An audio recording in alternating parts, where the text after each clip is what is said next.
To deliver his maiden speech to the House, Scott Simpson.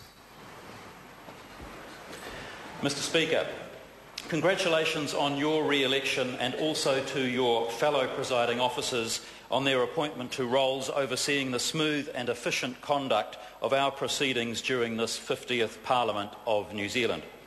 Sir, it's with a mixture of great pride, awe and humility that I rise to speak as the new MP for Coromandel. I'm very conscious of the huge honour I have been given by my party in being selected as a candidate, and of the even greater honour granted to me by the people of Coromandel in electing me to be their voice, their representative, their face in this place. I acknowledge a fellow contestant for the seat, Catherine Delahunty, who sits in this House by virtue of the Green Party list. Sir, Coromandel evokes in the minds of almost every New Zealander the very best images of the classic Kiwi summer. Beautiful beaches, iconic bush and natural scenery second to none in our country. Indeed, the peninsula proper is not only home to people who get to enjoy those gems on a daily basis, it is also the favoured holiday destination for tens of thousands of visitors each year who now access and exit the area over our wonderful new Kopu Bridge. No longer are they subject to long delays and frustrating traffic jams. And in fact, a story published locally in Thames just last week commenting on how well the new bridge had coped with heavier than expected Waitangi weekend traffic summed it up beautifully with the simple headline, "Thank you, Mr Key." But the Coromandel electorate is more than just the Coromandel Peninsula. It includes the Hauraki Plains, our dairy heartland, through the scenic Karangahaki Gorge to Waihi and Waihi Beach, and south to the jewel of the Western Bay of Plenty, Katikati. It's a diverse electorate, sir, an electorate with a rich heritage and a bright future. It's an electorate mature in its demographic. We have the highest number of people aged between 50 and 64 and the second highest number of people aged 64 plus of any electorate in New Zealand. So when added together, those two age segments highlight a series of issues confronting us, not the least of which is how to encourage more young people to make Coromandel their home and to raise their families in our part of paradise. The answer, Mr Speaker, lies in economic development, jobs and prosperity. And I'm very pleased to be a member of a John Key-led government committed to encouraging economic growth for provincial and rural New Zealand.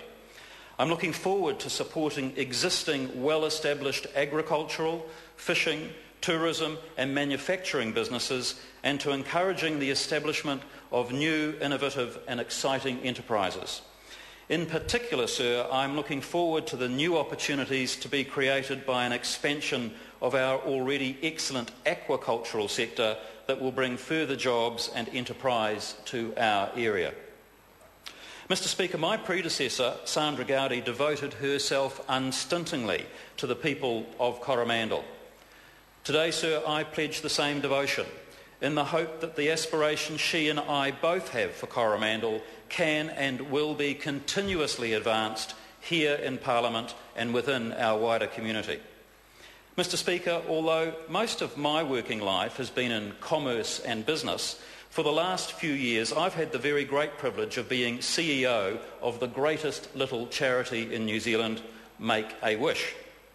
It's a charity devoted to a simple mission of granting the one cherished wish of children and young people coping with life-threatening, sometimes terminal, medical conditions. Members, let me assure you, there can be no greater joy than to work in a job where literally, on a daily basis, you are a professional wish granter. Sir, it remains to be seen if I will be able to transfer that skill set to this workplace. Granting wishes to very ill youngsters taught me many things, most of which I guess I already knew, but some experiences certainly reinforced for me some simple life truths. Life is not fair. Bad stuff does happen. Bad stuff happens irrespective of family, circumstance, age, gender, wealth or location. But Mr Speaker, on the other hand, small things count. Small gestures of kindness and goodwill have enormous power and magic, not just for children and young people coping with dire medical conditions, but for all people, all humans, all mankind. These are things, sir, I hope never to forget during my time in this place. Mr. Speaker, 76 years ago, the National Party was formed by far-sighted people with a far-sighted national vision for a better New Zealand. 76 years ago, sir, New Zealand was a new pioneering nation, still struggling to come to terms with the worst local and world economic depression ever known. A country, sir, still reeling from the human and emotional impacts of the Great War, where the sacrifice of young New Zealand blood was greater than a new developing nation found tolerable to bear. Both my grandfathers served at Gallipoli. Both eventually returned home, although one was wounded at Gallipoli, patched up and then sent to fight on in France. The plaques, sir, adorning this chamber stand as honourable tribute to that sacrifice and to subsequent further Kiwi sacrifice. Silent but powerful reminders to each of us of the past high price paid by others for our freedom to be here today. Many of those early National Party founders were the sons and daughters, sir, of immigrant pioneering families. And like the tangata whenua who had arrived centuries earlier, they came with little in the way of personal possessions. But they came, sir, with the greatest asset of all, a gritty, stubborn and unshakable belief that through hard work, determination and passion, their dreams of a better life than the one they had left behind could be forged for their children and grandchildren in a new little country, rich in natural resources, blessed with a moderate climate and fertile soils. Today, sir, we are all the beneficiaries of that determination, hard work and foresight. Each member of this House has progressed a journey to be here. Some have been catapulted almost unexpectedly here. Others, like me, have watched the affairs of our Parliament from the sidelines for years. And many, like me, have been volunteer activists within our own party organisational wings for far longer than we care to remember. I've done so since school days. Active participation in our democracy is important. And although I've had more than my fair share of ups and downs, it will always be my advice, sir, to political friend or foe alike, to get involved, be active, have your say, and always fight for what you believe in.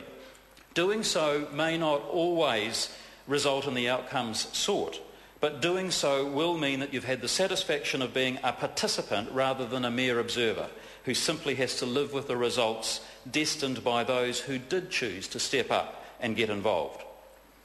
For me, Mr. Speaker, the game started early while still at school. The year was 1975, hard to believe, I know. Rob Muldoon was barnstorming his way to a huge victory over Labour. My hard-working parents were running the small 7-day-a-week business they had established early in their married life. We lived in Mount Eden, the suburb, not the prison. It was my school certificate year. It was the Eden electorate. Ozzie Malcolm was the national candidate running against a first-term Labour MP, Mike Moore. Eden was the most marginal bellwether seat in New Zealand. Ozzie Malcolm ran under the provocative campaign slogan, "Malcolm will do more for Eden." The politics was intense, exciting, and as it turned out for me, highly addictive. And I guess for a teenager in the 70s, given the range of possible addictions on offer, politics was at the lower end of the parental concern spectrum. Ozzie Malcolm went on to beat Mike Moore, and the rest is, as they say, history. Over the years, sir, I've developed an enormous regard for the army of ordinary Kiwis from all walks of life that make up the volunteer wing of the National Party. Sir, no national MP sits in this House without the support, endorsement and backing of those people. I'd like to acknowledge and thank all those people who have helped me along the way. An embarrassingly large number are here in the gallery today, along with friends and members of both my close and extended family. Thank you for your ongoing support, friendship and love. Sir, my Coromandel team was during the campaign and remains so today a truly outstanding team of people. Too many to name individually, but so ably led by Electorate Chairman Ian McLean and Campaign Manager Heather Tanner. Thank you, one and all.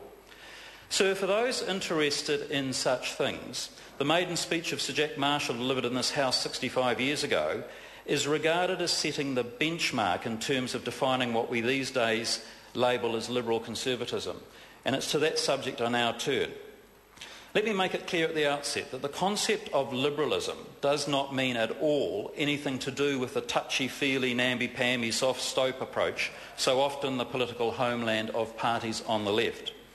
Rather, liberalism is an acknowledgement that as a citizen I have the right to live my life in my own way, provided only that this does not interfere with the rights of others, that I should be free to do as I wish, subject only to the rule of law. The Honourable Chris Finlayson teased out these concepts in his own maiden speech. He said, and I agree entirely, that the left may have admitted that the right won the great economic debate of the 20th century and that socialism in its many and varied forms has failed, but the left still wants to regulate and control. Their natural instinct remains one of only we know best. For me, Mr Speaker, the contrast between that view and the view of the national parties could not be more stark. National party principles are liberal principles, a belief that personal effort and initiative should be rewarded, a belief, sir, that individual responsibility and accountability for our own actions and indeed inactions provide the foundation stones of our society, a belief that it is individuals who are best placed to make decisions about their future, not the state, that a free, open and property-owning democracy provides the best model of government. These, Mr Speaker, are the values and principles the National Party was founded on 76 years ago, and they are principles that are as relevant today as ever they were.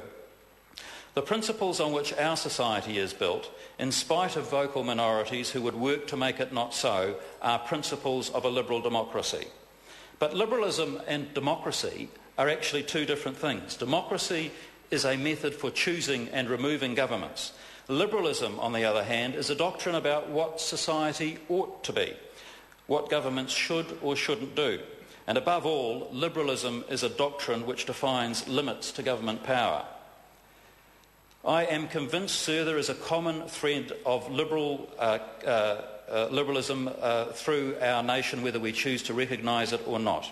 That common thread encompasses freedom of action and of individual rights, tempered by a willingness not to interfere with the rights of others whilst pursuing our own.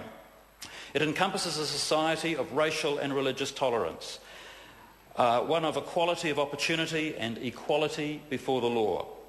The suggestion that a liberal is someone who wants to liberalise everything is, of course, entirely wrong. Merely recognising and respecting the ideas and opinions of others does not mean the same thing at all as accepting, embracing or adopting those ideas. Sir, it's not a question of what we are prepared to tolerate as a society, but rather what we are prepared to defend. And for me, sir, it's the defence of a relentlessly optimistic outlook for my electorate and for our nation.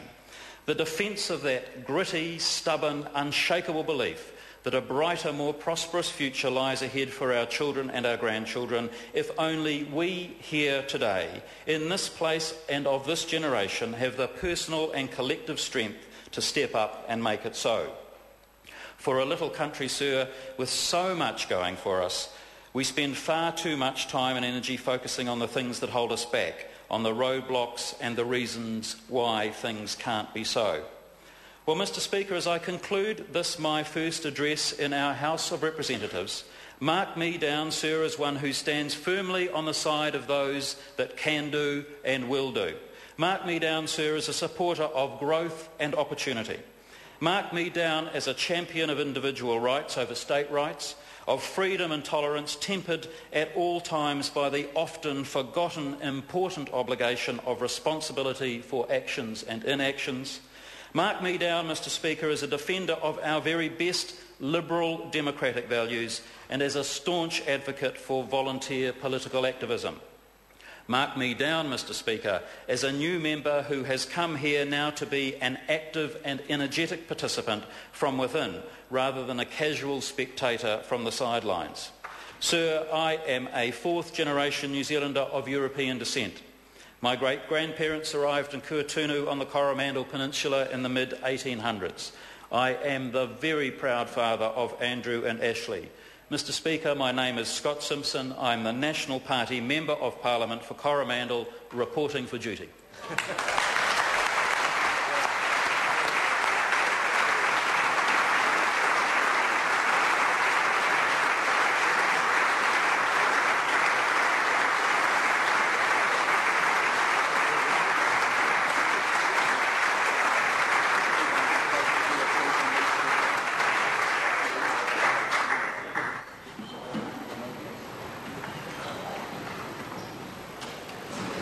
And now to make the last of this afternoon's maiden speeches, I call on Dr. Jian Yang.